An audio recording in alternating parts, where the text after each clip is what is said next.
আৰু মানে তাত থকা কিছুমান বিশেষ অভিজ্ঞতা ইয়াৰ তাৰ পৰা আমি শিকিবলগীয়া কি আছে অষ্ট্ৰেলিয়াত থাকি তোমাৰ অনুভৱটো হৈছে যে ইয়াৰ আমি এইবিলাক কথা আমি শিকিবলগীয়া অষ্ট্ৰেলিয়া বা আমেৰিকাৰ এটা কথা মোৰ বেছ ভাল লাগিছিলে এইটো হ'ল মানে কাম মানে আমাৰ ইয়াতে কামৰ ওপৰত বেছ কৰি আমি কিমান সন্মান দিওঁ সেইটো মানে নিৰ্ভৰ কৰে মানে যিয়ে যদি দোকানী হওক তেখেতৰ আমি মানে এনেকুৱা মানে থাকে যে তেখেত বেছি মানে বেছি ইমান সন্মান পোৱাৰ যোগ্য নহয় এই অফিচাৰো বেছি সন্মান পোৱাৰ যোগ্য এই ধৰণৰ এটা ভাৱ আছে কিন্তু অষ্ট্ৰেলিয়াই হওক বা আমেৰিকাতেই হওক তাত দেখিলোঁ যে মানুহবিলাকৰ কাম সকলো কামৰে সমান আদৰ কাম মানে কাম তেওঁ মানে চাফ কৰা কৰ্মীও হ'ব পাৰে তেওঁ দোকানত মানে ৱেটাৰো হ'ব পাৰে তেওঁ দোকানৰ বিক্ৰী কৰাই হ'ব পাৰে তেওঁ প্ৰফেচাৰো হ'ব পাৰে সকলোৱে মানে সেইটো কাক কেনেধৰণৰ গ্ৰীট কৰিব মানে হাই হেল্ল' ক'ব বা হেৰি কৰিব গুড মৰ্ণিং যি হওক সেইবিলাকত এইটো বিচাৰ থকা মানুহৰ নাথাকে সেইটো মোৰ বেছ ভাল লাগিছিলে তাৰপিছত মানে হায়াৰকিটো নিশ্চয় আছে মই এইটো নকওঁ যে তেওঁলোক পাৰফেক্ট হয় নিশ্চয় হয়তো আছে কিন্তু ইমান অবভিয়াছ নহয় আমাৰ ভাৰতত যেনেকুৱা অবভিয়াছ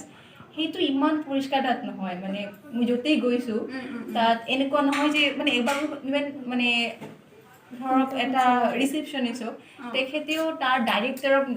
মানে পোনপটীয়াকৈ খবৰ যে মোৰ এইটো প্ৰব্লেম হৈছে আমাৰ এইটো হয়তো ভাবিব নোৱাৰি হয়তো কাৰোবাৰ থ্ৰু দিয়ে গৈ পেলাই এইবিলাক কৰিব লাগিব তেখেতে ডাইৰেক্টলি কোনোবা কিবা এটা কমপ্লেইন কৰিব পাৰে তাৰপিছত আৰু এটা এটিটিউড মোৰ খুব ভাল লাগিছিলে আমাৰ মানে আমাৰ যিটো মানে অফিচ হয় সেইটো এটা অ'পেন অফিচ ষ্টাইল মানে এনেকুৱা এটা অ'পেন ফ্ল'ৰ সকলোৰে নিজা নিজা ডেস্ক আছে সেইটো কিন্তু এনেকুৱা নহয় যে আমি পষ্টডক বা অকল মানে টেম্পৰেৰী ষ্টাফৰ কাৰণে ইভেন আমাৰ ডাইৰেক্টৰ তেখেতেও এই ছেইম ফ্ল'ৰত আমাৰ লগতেই বহে তেওঁৰ কাৰণেও বেলেগকৈ বিশেষ সুবিধা নাই আমাৰ যিখিনি সুবিধা তেখেতৰো সেই সুবিধা আৰু যেতিয়া মানে এটা আমাৰ কম্পালচৰি মিটিং থাকে ত' ডাইৰেক্টৰে বেচিকেলি আপডেট দিয়ে তাত মানে ডাইৰেক্টৰে এনেকুৱাভাৱে কথা কয় যে এজ ইফ যে মানে এজ ইফ তেওঁ আমাৰ চাৰ্ভ মানে আমাৰ মানে সুবিধা কৰি দিয়ে সহযোগী তেনেকুৱা সহযোগিতাৰে কাম কৰিম সেইটো আচলতে কয় তো তাত মানে সকলোৱে নিজৰ প্ৰব্লেমৰ কথা অ'পেনলি মানে একো লোক ঢাক নকৰাকৈ ডাইৰেক্টলি ক'ব পাৰে একো ভয় শংকা নকৰাকৈ ময়ো ইনফেক্ট কেইবাবাৰো বিভিন্ন অসুবিধা সেইখন ডাইৰেক্টলি তেখেতক কৈছোঁ খোৱাৰ সময়ত লাঞ্চ টেবুল আমি একেলগে এটা বহি মানে লাঞ্চ কৰোঁ তাত মই মানে খোলাখুলি কৈছোঁ অকণো ভয় কৰিব নালাগে কোনো মানে এই ধৰণৰ ফিল নকৰোঁ তেখেত ডাইৰেক্টৰ মইতো মানে ষ্টাফ টেম্পৰেৰী ষ্টাফ সেইটো আছে আৰু সেইটো মোৰ বেছ ভাল লাগিছে সঁচা ক'বলৈ গ'লে সেইটো ফ্ৰেণ্ডলি এটিটিউডটো কোনো হায়াৰকি নকৰাটো সেইটো মোৰ সঁচাকৈ বেছ ভাল লাগে সেইটো মানে গৱেষণাৰ ক্ষেত্ৰত ট্ৰান্সপাৰেঞ্চিটো খুব ইম্পৰ্টেণ্ট তাৰপিছত আৰু এটা ইম্পৰ্টেণ্ট হৈছে বিভিন্ন ধৰণৰ বৈষম্য এইটো লৈ পেলাই বেছ সজাগ তাৰপিছত লিংগ বৈষম্য বুলি নহয় ৰেচিয়েল হওক বা বিভিন্ন ধৰণৰ বৈষম্যবিলাক যাতে নহয় সেইবিলাক লৈ সকলো এটা মানে সচেতনতা তৈৰি কৰাৰ চেষ্টা থাকে আৰু মানে সেইটো সকলোৱে চেষ্টা কৰে নিজকে মানে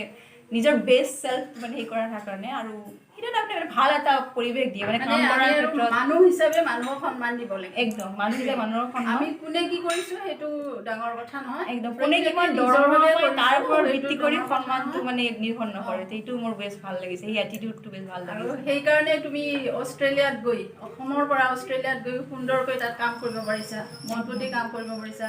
তুমি নিশ্চয় অলপো অনুভৱ কৰা নাই যে মই কিবা হেৰুৱাইছোঁ মই কিবা মানে নিৰাপত্তাহীনতাত ভুগিছোঁ তেনেকুৱা কথা একেবাৰে নাই একদম বহুত ৱেলকামিং হয় অফিচৰ এটা মানে এটা বন্ধুত্বসুলভ ভাৱ আছে আৰু মানে